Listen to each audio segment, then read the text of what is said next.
bias is called Meet Unlikely Airbnb Hosts of Japan. And this is the thesis to the time constraint. I'm gonna skip that part.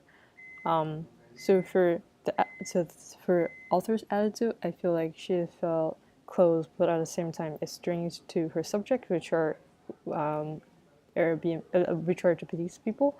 She felt close because she can connect with them on personal level. It's like she felt comfortable staying with them, as indicated in the paragraph here.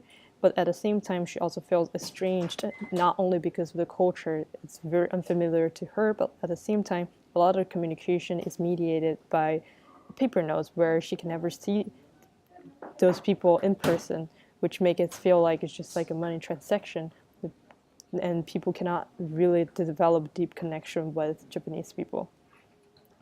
And I feel like author's viewpoint in this article is very objective because she draws a lot of different stakeholders' perspective, such as design researchers in Airbnb, a Japanese host, and also her friends in Tokyo. And her writing style also rings true because she wrote a lot of realistic details, and also by showing the scene rather than summarizing it. So the paragraph below is an example of how she showed the character and her host. And at the same time, you can see there's a Western point of view penetrated in the article where she compared everything she saw with how she perceived it in America. My interpretation for this article at the very beginning is very true, and I draw immediate comparison between Japan and China. So three contexts basically contribute to my interpreted bias. The first thing is that I'm working on a personal project with Airbnb at that time. So my role is to scope out a group image for Chinese Airbnb host, and says I have strong intentional bias to find similar insights that I could use in my project. So for example, drawing from my cultural background as growing up in China, and can see why Japanese people don't like strangers in the house, which resonated with me very much, just as my parents don't allow me to bring strangers home when I was young. And they have a strong sense of reversion to risk, which also rings true to me. And also, the other thing is I'm very familiar with Airbnb's Asian marketing strategy. The article is written in 2015, which is the exact year Airbnb tried to enter Chinese market. So I can see a lot of similarity that happens, and also it overlapped with a lot of analytical articles online of analyzing why Airbnb ran into difficulties in Asian countries, which all of these experience and context piled up confirm my feelings of this article of being very true and objective. But then when I read it right now, which is like years after, I feel a little bit different. This time, I don't have a project to drive my attentional bias, and I have HC to back my back.